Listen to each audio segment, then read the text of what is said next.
Hey guys, welcome to Cricket Chat with Venkatesh.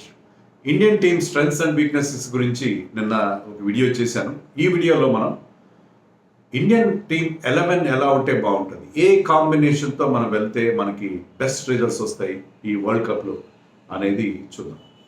మనకి బ్యాటింగ్లో depth కావాలన్నా, బౌలింగ్లో ఆప్షన్స్ కావాలన్నా మనం ఎలాంటి చిన్న చిన్న మార్పులు చేసుకుంటే బాగుంటుందని చూద్దాం. మామూలుగా చాపింగ్ అండ్ చేంజింగ్ కరెక్ట్ కాదు, కానీ ఇక్కడ మనం డిఫరెంట్ వెన్యూస్లో డిఫరెంట్ అపోజిషన్స్తో ఆడుతున్నాం కాబట్టి, చాలా లాంగ్ టోర్నమెంట్ కాబట్టి హార్సెస్ ఫర్ కోర్సెస్ అంటే అట్లా ఒకటి రెండు చిన్న చిన్న మార్పులతో మన రిక్వైర్మెంట్ని మార్చుకొని మనం టీంని ఏ రకంగా చేసుకుంటే బాగుంటుంది అనే దానికి నేను ఒక 3 types ఆఫ్ 11s ఇస్తున్నాను. దాంట్లో ఫస్ట్ 11 నాకు పెద్దగా ఇష్టం లేదు, కానీ రాహుల్ ద్రావిడ్ లైన్ ఆఫ్ థింకింగ్లో అలాగే ఉంటుందేమో అని అనిపిస్తుంది. అది ఒకటి చెప్తాను. తర్వాత ఇంకో 2 11s నేను ఇస్తాను. దాని ద్వారా ఏంటంటే మనకి బ్యాటింగ్లో డెప్త్ వస్తుంది, బౌలింగ్లో కూడా ప్రాపర్ ఆప్షన్స్ ఉంటాయి, మనకి 6th బౌలింగ్ ఆప్షన్ కూడా ఉంటుంది. సో ఆ కాంబినేషన్స్ ఏంటో మనం చూద్దాం. ఇది ఐర్లాండ్తో మనం 5వ తారీఖున ఆడబోయే మ్యాచ్ గురించి కాదు. ఐర్లాండ్తో ఎలా ఏ 11 ఉండాలంటే ఆ రోజు మ్యాచ్ ఇప్పుడు మాట్లాడుతున్నాం. జనరల్గా మనం ఈ టోర్నమెంట్లో 3 స్టేజ్లో ఆడబోతున్నాం కదా. ఒక స్టేజ్ ఏంటంటే గ్రూప్ స్టేజ్లో మన అపోనెంట్స్ ఎవరు, మనకి పాకిస్తాన్ మెయిన్ అపోనెంట్, ఐర్లాండ్ కూడా ఉంది, మనకి యుఎస్ఏ ఉంది, కెనడా ఉంది. ఇది మన గ్రూప్ స్టేజ్ మ్యాచ్లు. తర్వాత సూపర్ 8స్లో మనం 3 మ్యాచ్లు ఆడబోతాం. అక్కడ మోస్ట్లీ మన అపోనెంట్స్ ఎవరు ఉంటారో మనకు తెలియదు, ఇప్పుడే మనం చెప్పలేం. అదొక లెవెల్. తర్వాత సెమీస్ అండ్ ఫైనల్స్. సో వీటిలో మనం బెస్ట్ కాంబినేషన్ కోసం మనకి పోను తెలుస్తుంది, ప్లేయర్స్ ఫామ్ని బట్టి కూడా మనం చిన్న చిన్న మార్పులు చేసుకోవాల్సి ఉంటుంది. కానీ at present at the beginning of the tournament before playing the first match మనం ఎలాంటి 11th వెళ్తే మనకి బెస్ట్ రిజల్ట్స్ వస్తాయనేది మనం చూద్దాం. ఫస్ట్ అండ్ ఫార్మోస్ట్ ఇది జనరల్ 11 ఇలా ఉంటుంది. మామూలుగా మనం ఫస్ట్ చాయిస్ 11 అంటారు, అది ఇలా ఉంటుంది. దీంట్లో చూడండి, రోహిత్ అండ్ కోహ్లీ ఓపెన్ చేస్తారు. ఇది ఆల్మోస్ట్ ఖాయమైనట్టుగా ఉంది. కోహ్లీ ఓపెన్ చేయడం అనేది ఖాయమైనట్టుగా ఉంది. ఎందుకంటే యశస్వి జైస్వాల్ని ఆడిన ఒకే ఒక ప్రాక్టీస్ మ్యాచ్లో ఆడించలేదు, అతను ఓపెనింగ్ ఆడించలేదు, మిడిల్ ఆర్డర్ కూడా ఆడించలేదు. సంజు శాంసన్ని ఎప్పుడు ఓపెనర్గా మనం పెద్దగా ట్రై చేయండి, సంజు శాంసన్ చేత ఓపెన్ చేయించారు. Because Virat Kohli was not ready అంటే అప్పుడే వచ్చాడు, అతనికి ఇంకా ఇండియా నుంచి లేట్గా వచ్చాడు కాబట్టి. సో విరాట్ కోహ్లీ ఓపెన్ చేస్తాడు మామూలుగా అయితే, సంజు శాంసన్ పెట్టారు. యశస్వి జైస్వాల్ కనీసం అతనికి ఒక అవకాశం కూడా ఇవ్వలేదు, సంజు శాంసన్కి అవకాశం ఇచ్చారు. సో యశస్వి జైస్వాల్ వెనక్కి వెళ్ళిపోయాడు అనేది అర్థం అవుతుంది. సో యశస్వి జైస్వాల్ ఎందుకు ఆడించట్లేదు, లెఫ్ట్ రైట్ కాంబినేషన్ బాగుంటుంది కదా. దీనికి 2 రీజన్స్ ఉన్నాయి. ఒకటి యశస్వి ఫామ్. యశస్వి మొన్న ఐపీఎల్లో 50 చేశాడు, ఒక సెంచరీ కూడా చేశాడు. బట్ ఓవరాల్గా అతని ఫామ్ ఏమాత్రం ఇంప్రెసివ్గా లేదు. టూ మెనీ షాట్స్ ఆడే ప్రయత్నం అతను చూసాం, కొంచెం లూజ్గా అనిపించింది అతని గేమ్. సో మరి ఓవర్ అగ్రెసివ్గా వెళ్తాడేమో అనిపించింది. సో అతని ఫామ్లో లేకపోవడం అనేది మనం అబ్జర్వ్ చేసాం. లెఫ్ట్ రైట్ కాంబినేషన్ ఉంటే బాగుంటుంది, దట్ ఈస్ ఐడియల్ సిచ్యుయేషన్. కానీ సెకండ్ థింగ్ ఏంటంటే Virat Kohli the way he played in the IPL as an ఓపెనర్గా పవర్ ప్లేలో చాలా అగ్రెసివ్గా విరాట్ కోహ్లీ ఆడడం, 6ర్లు కొట్టడం, ఎప్పుడూ లేనట్టుగా పవర్ ప్లేలో బోల్డ్ అని 6ర్లు విరాట్ కోహ్లీ కొట్టాడు. పవర్ ప్లేలోనే అటాకింగ్ గేమ్ ఆడాడు, attacking game with consistency coupled with attacking game. So అలాంటి ఒక పర్ఫెక్ట్ బ్లెండ్ అతని గేమ్లో మనం చూసాం. సో రోహిత్ శర్మ విరాట్ కోహ్లీ ఓపెన్ చేస్తే బాగుంటుంది. విరాట్ కోహ్లీ మొమెంటం క్రియేట్ చేస్తున్నాడు పవర్ ప్లేలో, అదే మొమెంటంని అతను కంటిన్యూ చేయగలుగుతాడు. అప్పటికే అతను he's getting a score of some 20-25 in the power play it self. దాన్ని అతను ఏంటంటే స్పిన్నర్స్ వచ్చినప్పుడు కూడా, పవర్ ప్లే తర్వాత ఫీల్డ్ స్ప్రెడ్ అవుట్ అయినప్పుడు కూడా అదే కంటిన్యూ చేయగలుగుతాడు. సో అతనికి ఆ స్టైల్ ఆఫ్ ప్లే బాగా కలిసి వస్తుంది. అతని ఫామ్ని పూర్తిగా యూటిలైజ్ చేసుకుందాం అని చెప్పి బహుశా మన టీమ్ మేనేజ్మెంట్ భావిస్తుంది. So it is almost certain that Virat Kohli is opening with Rohit Sharma to start with. తర్వాత ఇంకో రీజన్ కూడా ఉంది. దానివల్ల ఏంటంటే మీకు విరాట్ కోహ్లీ నెంబర్ 3లో ఆడితే you cannot play somebody like Shivam Dube, who is very good against spin or in the middle ఓవర్స్లో బిగ్ 6 షీటింగ్ చేయగల ఎబిలిటీ ఉన్న శివం దూబేని మనం అనుకున్నాం left hander, and he can also give you couple of overs of medium pace. So అతన్ని మనం ఆడించాలి అంటే మీరు Virat Kohli should be at the top of the order. అలా అయితేనే మీకు ఒక మిడిల్ ఆర్డర్ స్లాట్ వేకెంట్ అవుతుంది. లేకపోతే మనకి ఒక హార్దిక్ పాండ్యా, సూర్యకుమార్ యాదవ్, కీపర్ రిషబ్ పంత్ వీళ్ళందరూ ఉండగా మనకి శివమ్ దుబేకి అవకాశం ఉండదు. సో ఈ 3 రీజన్స్ వల్ల it is almost certain that Virat Kohli is going to open with Rohit Sharma అనేది మనకి స్పష్టంగా అర్థమవుతుంది. So Yashasvi Jaiswal is there, but అది కూడా బాగానే ఉంటుంది. ఇప్పుడు యూఆర్ ప్లేయింగ్ ఫర్ ఎగ్జాంపుల్ పాకిస్తాన్తో అతను ఉంటే బాగుంటుంది. ఎందుకంటే Pakistan has 2 very good left arm pacers in Mohammad Amir and Shaheen Shah Afridi. వాళ్ళిద్దరికీ అగేన్స్ట్గా if you have a left right combination అది వాళ్ళ లైన్ అండ్ లెంత్ డిస్టర్బ్ చేస్తుంది. లేకపోతే they will bowl very good same line, ఇద్దరు రైట్ హ్యాండర్స్. అలాంటి చోట్ల ఆలోచించాలి అనేది ఒక ఫ్యాక్టర్ ఉంది. బట్ ఓవరాల్గా ఏంటంటే ఇదే లైనప్తో మనం వెళ్ళే అవకాశాలు స్పష్టంగా కనిపిస్తున్నాయి with Rohit and Virat Kohli at the top of the order. అదే కనిపిస్తుంది. తర్వాత నెంబర్ 3లో సూర్యకుమార్ యాదవ్, 4లో రిషబ్ పంత్. దానివల్ల మనకి లెఫ్ట్ హ్యాండర్ ఒకడు 4th వస్తాడు. కానీ అది ఒకవేళ అవసరం అనుకుంటే ఇఫ్ రోహిత్ అండ్ విరాట్ కోహ్లీ ఒక పెద్ద పార్ట్నర్షిప్ చేశారు, the almost made 100 runs opening partnership, అప్పుడు Pant can come at number 3 to tackle the spinners. ఇద్దరు మంచి స్పిన్నర్స్ ఉన్నారు అవతలి టీంలో. అప్పుడు పంత్ని మనం ఫ్లోటర్గా యూజ్ చేసుకోవచ్చు. మనం ఆల్రెడీ ప్రాక్టీస్ మ్యాచ్లో చూసాం Pant batting at number 3. So Pant number 3లో కూడా బ్యాటింగ్ బాగా చేయగలని చెప్పి ఆ మ్యాచ్లో కూడా ప్రూవ్ చేస్తున్నాడు. He can take on the spinners. ఆ లెఫ్ట్ రైట్ కాంబినేషన్ స్పిన్నర్స్కి అగేన్స్ట్గా చాలా ఎఫెక్టివ్గా ఉంటుంది. If the opposition is having 2 good spinners bowling in tandem, అలాంటప్పుడు మనం having Rishabh Pant at number 3 can be very very useful. So అది కూడా ఆ మార్పు కూడా ఉండొచ్చు. సూర్యకుమార్ యూజువల్లీ నెంబర్ 3లో బ్యాటింగ్ చేస్తాడు, బట్ అవసరమైతే ఒక ఫ్లోటర్గా రిషబ్ పంత్ యూజ్ చేసుకోవచ్చు. He can bat at number 3 are number 4. So 4లో రిషబ్ పంత్ జనరల్గా. 5లో దుబే. 5లో పాండ్యా కూడా ఆడొచ్చు, but depends on left right combination. 5లో దుబే అనుకుందాం, 6లో పాండ్యా. సో పాండ్యా దుబే ఇద్దరు కూడా ఫినిషర్స్గా ఉన్నారు, శివమ్ దుబే అండ్ హార్దిక్ పాండ్యా. జడేజా ఎట్ 7. జడేజా మరొక all rounder like Pandya at 7. Jadeja 7లో క్విక్గా రన్స్ చేయట్లేదు అనేది ఒక ఇష్యూ ఉన్నది. బట్ జడేజా ఆల్సో అతన్ని కూడా మనం ముందు తీసుకురావచ్చే అవకాశం ఉంటుంది. పాండ్యా కంటే ముందు ఆడించి పాండ్యాని ఫినిషర్గా వాడుకునే అవకాశం కూడా ఉంటుంది. సో అది నెంబర్ 7 వరకు మనకి బ్యాటింగ్ ఉంటుంది. ఇక్కడి నుంచి ప్రాబ్లం, ఈ ట్రెడిషనల్ లెవెల్లో ఇక్కడి నుంచి ప్రాబ్లం ఏంటంటే Jasprit Bumrah will bat at 8, Kuldeep, Harshdeep, Siraj. దీనివల్ల మనకి 4 టెయిల్ ఎండర్స్ అయిపోతున్నారు. సో మనకి వికెట్స్ కనుక 5th వికెట్ పడితే 7th బ్యాట్స్మెన్ వస్తాడు. 6th వికెట్ లేదా 5th వికెట్ పడిన తర్వాత 15 ఓవర్స్కి 5 వికెట్స్ పడ్డాయి అనుకోండి, అప్పుడు Jadeja and Pandya are batting. వాళ్ళిద్దరు ఛాన్స్ తీసుకోలేదు. ఆ 5 ఓవర్లో బిగ్ హిట్స్కి వెళ్ళాలంటే వాళ్ళకి కొంచెం బెరుకు ఉంటుంది. ఎందుకంటే ఒకరు అవుట్ అయితే టెయిల్ ఎక్స్పోజ్ అవుతుంది. సో ఇలాంటి ఇబ్బందులు ఉంటాయి. లాంగ్ టెయిల్ కనిపిస్తుంది ఈ 11లో. దాంట్లో ఏంటంటే బుమ్రా, కుల్దీప్, హర్షదీప్, సిరాజ్ 4 టెయిల్. ఇక్కడ ఇంపాక్ట్ ప్లేయర్ రూల్ లేదండి, మీరు కన్ఫ్యూజ్ అవ్వదు. ఇక్కడ ఇంపాక్ట్ ప్లేయర్ అది ఐపీఎల్ వరకే పరిమితం. వరల్డ్ కప్లో there is no impact player rule. So you cannot have somebody to come and bat at number 8.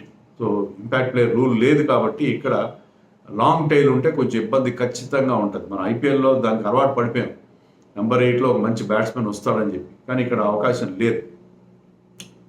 అందుకని నేను మరొక సినేరియో నెంబర్ 2, 11 చూపిస్తాను చూడండి. ఇది పాసిబిలిటీ ఉంది. మీకు గుర్తుంటే వరల్డ్ కప్కి వెళ్ళే ముందు ప్రెస్ మీట్ జరిగింది. దాంట్లో రోహిత్ శర్మని అడిగారు, ఏంటి మీరు 4 స్పిన్నర్స్ని తీసుకెళ్తున్నారు, అంత అవసరమా అని చెప్పి. అంటే రోహిత్ శర్మ, నేను వివరాలు చెప్పదలుచుకోలేదు, అది వేరే టీమ్స్కి అది వాళ్ళు కూడా చూస్తుంటారు కాబట్టి వీ హ్యావ్ ఏ ప్లాన్ అని చెప్పి, మాకు ఒక ప్లాన్ ఉందని చెప్పాడు. ఆ ప్లాన్ బహుశా ఇదే ఉండొచ్చు. అదేంటంటే ప్లే 3 స్పిన్నర్స్, దాంట్లో 2 spinners all rounders in Akshar Patel and Ravindra Jadeja. మీరు ఎక్కడ ఆడించగలుగుతారు? 2 left arm spinners, left arm orthodox spinners, that is ఎక్కడ ఆడించగలుగుతారంటే where there are not many left handers in your opposition team. ఇటీవల కాలంలో ఆస్ట్రేలియాలో ఓపెనర్లు వార్నర్, ట్రావిస్ హెడ్ ఉండొచ్చు, కానీ తర్వాత పెద్దగా లెఫ్ట్ హ్యాండర్స్ కనబడరు అన్లెస్ మాథ్యూ వేడ్ కీపర్గా ఉంటే తప్ప. మిగతా వాళ్ళందరూ కూడా స్టాయినస్ కానీ, టీమ్ డేవిడ్ కానీ, మ్యాక్స్వెల్ కానీ అందరూ వాళ్ళ మిడిల్ ఆర్డర్లో మనకి రైట్ హ్యాండర్సే ఉంటారు. అక్కడ you can play 2 left arm orthodox spinners. Kuldeep కూడా లెఫ్ట్ ఆర్మ్ స్పిన్నరే, కానీ Kuldeep left arm wrist spinner కాబట్టి is effective against left handers. But వీళ్ళిద్దరూ మామూలుగా మ్యాచ్అప్ మనం ఎప్పుడు చెప్తాం కదా, left arm spinners against left hand batsmen, వాళ్ళకి బౌలింగ్ ఇవ్వడానికి క్యాప్టెన్స్ ఎప్పుడు ఇబ్బంది పడతారు. ఎందుకంటే వాళ్ళు ఆ టర్న్ విత్ ద టర్న్ దాన్ని డీప్ మిడ్ వికెట్ వైపు లేకపోతే స్క్వేర్ లెగ్ వైపు ఆడడానికి ఈజీగా ఉంటుంది అని చెప్పి కొంచెం ఆ ఫీలింగ్ ఎప్పుడు ఉంటుంది. అది అన్నిసార్లు నిజం కాదు. ఇన్ఫ్యాక్ట్ మన అక్షర్ పటేల్ అయితే అతని స్టాక్ బాల్ ఈజ్ నామ్ బాల్, అంటే అది comes into the right hander and turns away from the left hander. అదే ఉంటుంది, విత్ ద ఆర్మ్ వస్తుంది బాల్. ఎక్కువగా టర్న్ కాదు కానీ అదే అతని బాల్, ఆర్మ్ బాల్ ఎప్పుడు కూడా into the right hander వస్తుంది. సో అతను is left arm spinner, but అతను టర్న్ చేసినప్పుడే బాల్ టర్న్ చేసినప్పుడే అది లెఫ్ట్ ఆర్మర్స్ డెలివరీ అవుతుంది మోస్ట్లీ. సో ఇది ఇష్యూ కూడా ఉంది. సో ఓవరాల్గా ఎక్కువ మంది లెఫ్ట్ హ్యాండర్స్ కనబట్టలేదు. ఇంగ్లాండ్ టీంలో కూడా అంతమంది లెఫ్ట్ హ్యాండర్స్ లేరు. మొయిన్ అలీ ఆడితే ఆడతాడు, లేకపోతే పెద్దగా లెఫ్ట్ హ్యాండర్స్ కనబట్టలేదు. చాలా మేజర్ టీమ్స్లో లెఫ్ట్ హ్యాండర్స్ లేని పరిస్థితి మనం చూస్తున్నాం. సౌత్ ఆఫ్రికాలో కూడా క్వింటన్ డికాక్, డేవిడ్ మిల్లర్ మాత్రమే లెఫ్ట్ హ్యాండర్స్. సో అలాంటప్పుడు you can play all 3 left arm spinners in the team. అక్కడ 11లో మీరు సిరాజ్ ప్లేస్లో అక్షర్ పటేల్ ఆడతారు. దానివల్ల మీకు నెంబర్ 8లో మీకు బ్యాటింగ్ వస్తుంది.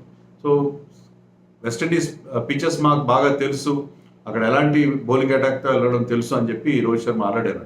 సో స్పిన్నర్స్కి ఎఫెక్టివ్గా ఉంటుంది. ఫస్ట్ మ్యాచ్ జరిగింది వెస్టిండీస్లో, మనం చూసాం నిన్న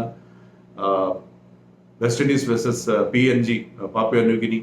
ఆ మ్యాచ్లో కూడా spinners played crucial role. So West Indies పిచెస్లో ముఖ్యంగా మన super 8 business centre of the tournament main స్టేజ్కి వెళ్ళేసరికి spinners are going to play crucial role. అక్కడ మీరు 3 స్పిన్నర్స్తో వెళ్ళొచ్చు against teams which are not having too many left hands. అక్కడ మీకు బ్యాటింగ్లో డెప్త్ వస్తుంది. 3 స్పిన్నర్స్ ఉంటారు, 3 పేసర్స్ కూడా ఉంటారు.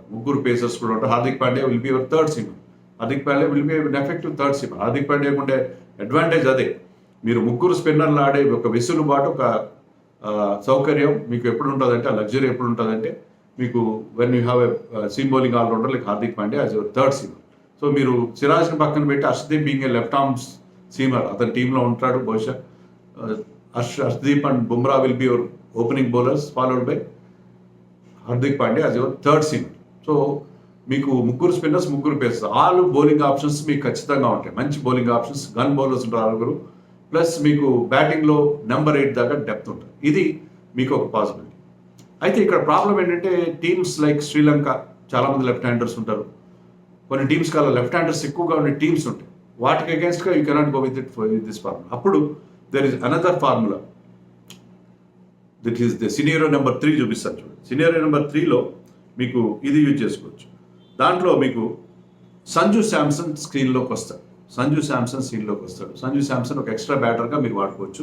Hardik Pandya will be batting at number 7. So ఈ టీంలో రోహిత్, విరాట్ ఓపెన్ చేస్తారు. Suryakumar at number 3, Rishabh Pant at 4, Sanju Samson at 5, 6లో శివం దుబే, 7లో హార్దిక్ పాండ్యా, 8లో Ravindra Jadeja, Jasprit Bumrah, Akshar Patel, Jadeja not doing well, Bumrah, Kuldeep Yadav, Harshdeep Singh. So ఇక్కడ మీకు 4 స్పెషలిస్ట్ బౌలర్స్ ఉన్నారు. కోర్స్ రవీంద్ర జడేజా ఆల్రౌండర్, సరే 3 specialist bowlers, Jadeja and Hardik Pandya వీళ్ళిద్దరూ 5 బౌలర్స్ ఉంటారు. వీళ్ళే మనకి ఆల్ 20 ఓవర్స్ చేస్తారు. ఫుల్ కోటా ఆఫ్ ఓవర్స్ చేయగలరు రవీంద్ర జడేజా అండ్ హార్దిక్ పాండ్యా. లేదు వాళ్ళిద్దరూ కొంచెం ఎక్కువ రన్స్ ఇస్తున్నారు, అయితే రవీంద్ర జడేజా ప్లేస్ అక్షర్ బౌలింగ్ వేసాడు, ఎక్కువ రన్స్ ఇస్తున్నాడు అంటే మనకి 6th బౌలింగ్ ఆప్షన్గా శివం దూబేని యూజ్ చేసుకోవాలి. బికాస్ అక్కడ పిచెస్ కొంతవరకు గ్రిప్ అవుతున్నాయి, స్లోయర్ వన్స్ కాస్త ఎఫెక్టివ్నెస్ ఉంది కాబట్టి even medium pacer can be effective అనుకుంటే అలాంటి పిచ్ల మీద శివం Dubey can be your 6th bowling option. అందుకే అతన్ని టీంలో పెట్టి రింకు సింగ్ కంటే అతను ఎక్కువగా ముందుకు ఎందుకు వచ్చాడు, రింకు సింగ్ కేవలం రిజర్వ్స్కి ఎందుకు పరిమితం ఏంటంటే కారణం ఏంటంటే that is standbys actually. దానికి కారణం ఏంటంటే Shivam Dube can give you a couple of overs of medium pace. So Shivam దుబేని 6th బౌలర్గా మనం పెట్టుకొని మనం వరల్డ్ కప్లో కూడా 5 వన్డే వరల్డ్ కప్లో కూడా 5 బౌలర్స్తోనే వెళ్ళాం, 6th బౌలింగ్ ఆప్షన్ లేకుండా వెళ్ళాం. అలాగే ఇక్కడ కూడా మనం 6th బౌలింగ్ ఆప్షన్ లేకుండా హార్దిక్ పాండ్యాని 5th బౌలర్గా పెట్టుకొని ఉంటే మనకి Hardik Pandya batting at 7, Jadeja batting at 8, మీకు బోర్డ్ అంత డెప్త్ ఇన్ బ్యాటింగ్ ఉంటుంది. సో బ్యాటింగ్ విషయంలో ముందు బ్యాట్స్మెన్కి ఆ ఫ్రీడమ్ ఉంటుంది. మేము అవుట్ అయినా పర్లేదు, చాలా బ్యాటింగ్ ఉంది, ఇంకా 2 all rounders to come after at 7 and 8 అంటే ముందు బ్యాట్స్మెన్ కాస్త లిబర్టీ తీసుకుని ఆడొచ్చు. ఒక ఇంపాక్ట్ ప్లేయర్ రూల్ లాగా అయిపోతుంది. సో మీకు ఆ ముందుండే బ్యాట్స్మెన్కి ఆ ఫ్రీడమ్ ఉంటుంది, వాళ్ళు they can go for their shots, ఫియర్లెస్గా బ్యాటింగ్ చేసే అవకాశం ఉంటుంది. సో ఈ 11 చాలా బాగుంటుంది. హార్దిక్ పాండ్యాని మీ 5th బౌలర్గా యూజ్ చేసుకోండి. అండ్ శివం దుబే నుంచి అవసరమైతే 1-2 ఓవర్లు మీరు ఎక్స్పెక్ట్ చేయండి. మిడిల్ ఓవర్స్లో ఎక్కడో చోట you can squeeze in couple of overs from Shivam Dube. ఎక్కడైతే ఒక బ్యాట్స్మెన్ అవుట్ అవుతాడు, అవుట్ అయిన తర్వాత కొంచెం ఖచ్చితంగా రన్ రేట్ స్లో అవుతుంది. అప్పుడు కనుక మీరు మీ 6th బౌలర్ చేత 1-2 ఓవర్లు కనుక వేయిస్తే మీకు ఆ కుషన్ అనేది ఉంటుంది. బ్యాట్స్మెన్ అవుట్ అయిన తర్వాత ఖచ్చితంగా కాస్త రన్ రేట్ స్లో అవుతుంది, ఫ్లో అనేది దెబ్బతింటే. అలాంటి టైంలో you try to utilise your 6th bowling option. అప్పుడు మీకు అవకాశం. సో ఇలాంటి చిన్న చిన్న ఏర్పాట్లు చేసుకుంటే మనం బెస్ట్ 11th వెళ్ళొచ్చు. యశస్వి జైస్వాల్ కూడా ఇంతకుముందు చెప్పినట్టుగా where there are 2 left arm seamers in your opposition team, అక్కడ మీరు లెఫ్ట్ రైట్ కాంబినేషన్ తీసుకుంటే బాగుంటుంది. అలాంటి మార్పులు కూడా సంజు శాంసన్, శివం దుబే ఒకవేళ ఫామ్లో లేకపోతే నేను అందుకే చాలా సందర్భాల్లో సంజు శాంసన్స్ కూడా పేరు కూడా పెట్టాను. శివం దుబే కనుక సరిగా ఆడట్లేదు మరి ఈ మధ్యకాలంలో, ఐపీఎల్ సెకండ్ హాఫ్లో తర్వాత మనం చూసిన ప్రాక్టీస్ మ్యాచ్లో అతను కనుక ఫామ్లోకి రాకపోతే, ఐర్లాండ్తో అతనే స్టార్ట్ అవుతాడు బహుశా ఐర్లాండ్తో జరిపే మ్యాచ్లో, అక్కడ అతను ఫామ్లో రాకపోతే we have to bring in Sanju Samson in place of Shivam. So మన దగ్గర ఉన్న రిసోర్సెస్, చహల్ పేరు తీసుకోలేదు మీరు అనొచ్చు. చహల్ కష్టం, అకామిడేట్ చేయడం కష్టం.